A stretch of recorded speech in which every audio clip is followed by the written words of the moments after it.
Hello, students. Welcome back.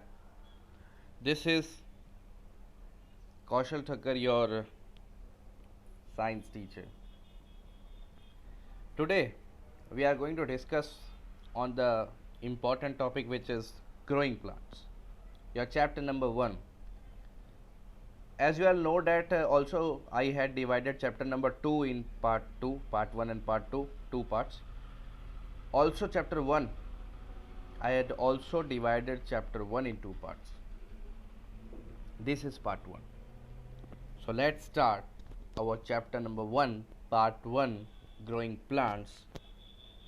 The first topic, which is reproduction of plants and reproduction from seeds. So what is reproduction? What do you think? Reproduction is a process by which plants produce new plants like themselves so that they remain on our earth. What means that sentence? मतलब ये होता है कि reproduction एक ऐसी प्रक्रिया है, प्रक्रिया, process in Hindi we know प्रक्रिया, by which plants produce new plants like themselves so that they remain on the earth. मतलब कि इस प्रक्रिया के थ्रू प्लांट्स अपने जैसे दूसरे प्लांट्स प्रोड्यूस करते हैं ताकि उनका जो अस्तित्व है वो पृथ्वी पर बना रहे, उनके जैसे दिखने वाले और उनकी जाति के जो प्लांट्स हैं वो पूरी तरह से विलुप्त या एक्सटिंक्ट ना हो. Plant reproduce from seeds while some of them reproduce through other plants like roots, stems or leaves. Plants, ज़्यादातर प्लांट्स जो ऐसे होते हैं मेजॉरिटी वो सीड से ही प्रोड्यूस करते हैं स्टूडेंट्स, लेकिन और भी प्लांट्स ऐसे हैं जो सीड्स के अलावा भी दूसरे प्लांट्स, दूसरे पार्ट्स जो है रूट, स्टेम और लीव्स उससे प्रोड्यूस करते हैं. उनको वेजिटेटिव पार्ट्स कहा जाता है. पार्ट 2 में हम पढ़ेंगे. सीड्स के थ्रू तो ज़्यादातर प्लांट्स रिप्रोड्यूस करते हैं. सीड्स के थ्रू कैसे रिप्रोडक्शन होता है? पहले सीड्स को फील्ड पे प्लगिंग के बाद, अगर आप एग्रीकल्चर के बारे में बात करो तो प्लगिंग के बाद स्कैटर किया जाता है. उसके बाद एक सूटेबल कंडीशन के अंदर सीड क्या होता है, सीडलिंग में सीड ग्रोज इनटू सीडलिंग, उसमें चेंज होता है. सीडलिंग तभी बनता है सीड जब वाटर, एयर और सनलाइट सही मात्रा में, सही अमाउंट में उसको मिले. सीडलिंग हम बोल सकते हैं कि वो पहला स्टेज होता है सीड के बाद डेवलपमेंट का, मैच्योर प्लांट की तरफ बढ़ने का. हम ऐसा बोल सकते हैं कि जैसे बच्चे बेबी होते हैं, बेबी पहले 1 साल 2 साल उनको होता है, वो छोटे बच्चे होते हैं, घूमते हैं, खेलते हैं, उसी तरीके से ये बेबी प्लांट होता है सीडलिंग, ऐसा हम बोल सकते हैं. अ new plant grows from the seedling. Seedling से फिर एक न्यू मैच्योर प्लांट बनता है. Seed and the structure of seed. What is seed? If anyone asks you a question that what is seed, please define us. So you can say that, sir, a seed is a tiny life supporting package which can give rise to a new plant. मतलब कि एक seed एक छोटा जीवन supporting package, life supporting package which can give rise to a new plant. Seed एक ऐसा part है plant का जो दूसरे नए प्लांट्स को बनाता है, प्रोड्यूस करता है. लाइफ सपोर्टिंग पैकेज स्टूडेंट्स इसलिए लिखा हुआ है क्योंकि सीड एक नया जीवन देता है. एक नया जीवन किसी प्लांट को देने का ये एकमात्र रास्ता है. It contain mainly 3 parts. Seed के मेनली 3 पार्ट्स होते हैं: seed coat, seed leaves and embryo.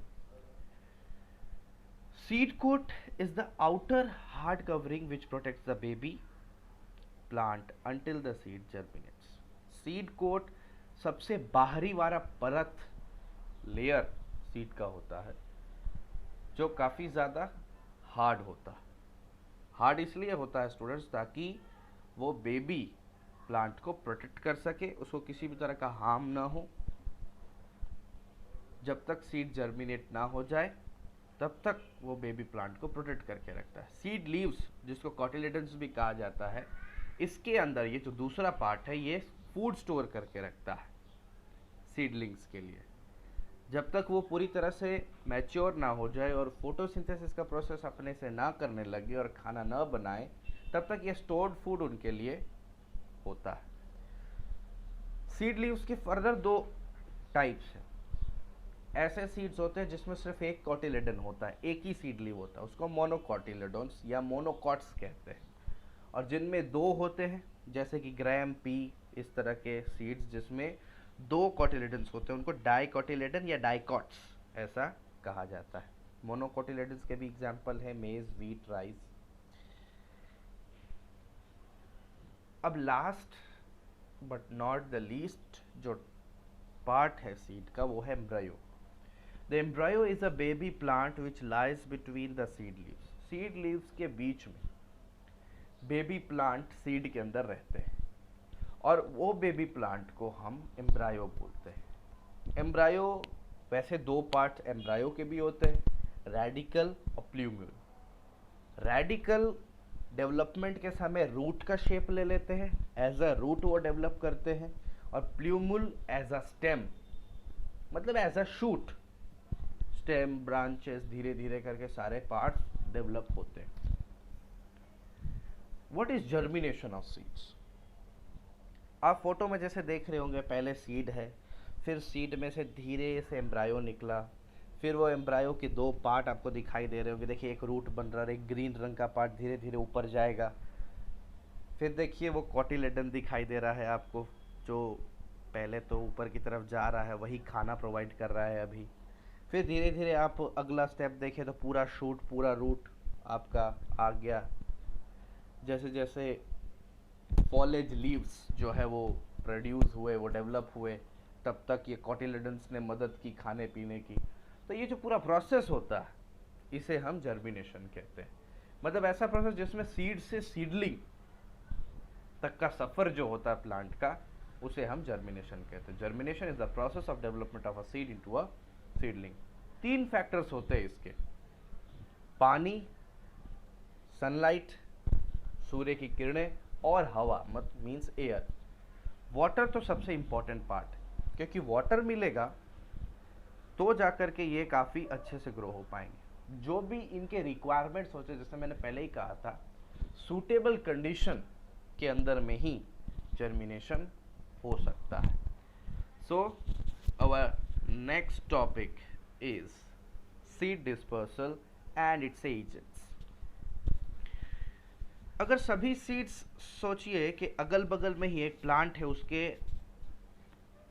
Around सारे सीड्स गिर जाए और दो प्लांट्स के बीच में स्पेस ही ना हो, तो उनको ना तो अच्छे से सनलाइट मिलेगा, ना तो वाटर मिलेगा, ना ही अच्छा स्पेस मिलेगा ग्रो होने के लिए। इसलिए ये काफ़ी ज़्यादा इंपॉर्टेंट हो जाता है कि सीड डिस्पर्सल हो। सीड डिस्पर्सल का मतलब होता है स्टूडेंट्स, सीड्स दूर दूर तक फैल जाए, स्कैटर हो जाए, ताकि दो प्लांट्स के बीच में अच्छा खासा स्पेस मिले, जिसके कारण से किसी भी तरह का कंपटीशन ना हो, सनलाइट अच्छे से मिल जाए। तो the process of scattering of seeds is called seed dispersal. एक ऐसी प्रक्रिया जिसके द्वारा सीड्स पूरी तरह से फैल जाए दूर दूर तक, तो वो हम सीड डिस्पर्सल कहते हैं। Seeds are scattered in different ways by various external agents like wind, water, etc. They are called agents of dispersal. बहुत सारे नेचुरल एजेंट्स हैं जो सीड्स को स्कैटर करने में मदद करते हैं, उनको एक्सटर्नल एजेंट्स कहा जाता है। Wind, water, animal, human beings, और एक स्पेशल टाइप का प्रोसेस होता है बहुत सारे प्लांट्स में, एक्सप्लोजन। इस तरह की चीज़ें ही एजेंट्स ऑफ डिस्पर्सल कहलाती है, और इन सब के बारे में हमें अलग अलग करके अभी आगे पढ़ना है। तो चलिए पढ़ते हैं। विंड कैसे डिस्पर्स करता है? विंड किस टाइप के सीड्स को डिस्पर्स करेगा? जो हल्के होते हैं, जो छोटे होते हैं, जो हवा के द्वारा आसानी से उड़ जाए, उस तरह के सीड्स को विंड डिस्पर्स करते हैं। जैसे कॉटन, हिप्टेज और डेंडेलियन, ये तीन ऐसे सीड्स हैं जिनके सीड के अगल बगल काफ़ी छोटी छोटी बालें, छोटे मीन्स हेयर्स होते हैं, जिसके कारण से वो काफ़ी हल्के होते हैं और आराम से विंड के द्वारा वो फैल सकते हैं। Seeds of some plants like maple, jacaranda and drumstick, ये तीन प्लांट्स ऐसे हैं जिनके सीड्स का शेप जो होता है वो विंग्स जैसा होता है, तो उनका स्ट्रक्चर के वजह से वो आसानी से हवा में तैरते हुए दूर तक निकल सकते हैं। तो ये सीड्स जो होते हैं ये भी विंड के द्वारा डिस्पर्स हो सकते हैं। वाटर के बात करें तो फ्लोइंग वाटर भी बहुत सारे अलग अलग तरह के सीड्स को दूर दूर तक ले जा सकता है। जैसे कोकोनट, कोकोनट कैसे जाता है, कोकोनट अंदर की तरफ काफ़ी ज़्यादा खाली होता है, हॉलो होता है, और उसके अगल बगल काफ़ी ज़्यादा थिक हेयर्स होते हैं, रफ हेयर्स, जो उनको पानी में फ्लोट करने का मदद करता है। और दूसरा एग्जाम्पल है spongy lotus fruit. The spongy lotus fruit is also dispersed by water. आपको सेकेंड नंबर में पिक्चर दिखाई दे रहा, फर्स्ट में कोकोनट है एंड सेकेंड में स्पॉन्जी लोटस फ्रूट। ये दोनों वाटर के द्वारा ही डिस्पर्स होते हैं। दूसरे एजेंट्स जो है डिस्पर्सल के वो है एक एनिमल्स और एक एक्सप्लोजन। मैंने आपको बताया था पहले भी। ह्यूमन बींग्स और animals also help in dispersing seeds. Some seeds have hook spine. बहुत सारे सीड्स के पास क्या होता है, हुक होता है, कांटे होते हैं, स्पाइन्स होते हैं, जिसके वजह से वो एनिमल्स के फर, मतलब उनके शरीर में जो बाल होता है उसमें चिपक जाते हैं। बर्ड्स अगर वहाँ कहीं से निकले तो उनके फीदर्स में वो छोटे छोटे सीड्स चिपक जाते हैं। अगर ह्यूमन बींग्स वहाँ से कहीं से पास हो रहे तो उनके कपड़े में, उनके क्लोथिंग्स में वो छोटे छोटे सीड्स चिपक जाते हैं। इस कारण से वो सीड्स एक जगह से दूसरी जगह स्कैटर हो जाते हैं बाय एनिमल्स। ओके, तो इस तरीके से डिस्पर्सल बाय एनिमल्स होता है।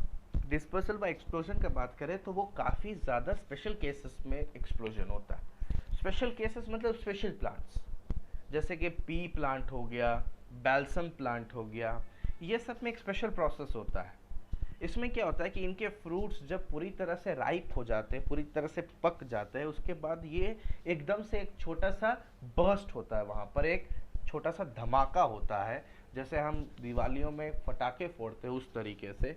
और ये जैसे ही फूटता है, जैसे एक्सप्लोड होता है, तो सीड्स उसी समय उस एनर्जी के साथ में अगल बगल उनके खुद के मदर प्लांट से अच्छी तरीके से स्कैटर हो जाते हैं। तो ये था स्टूडेंट्स हमारा डिस्पर्सल, और इस चैप्टर का पार्ट 1 इस वीडियो के साथ और इस टॉपिक के साथ आज पूरा होता है। तो goodbye students, stay home, stay safe and always stay blessed. Thank you so much.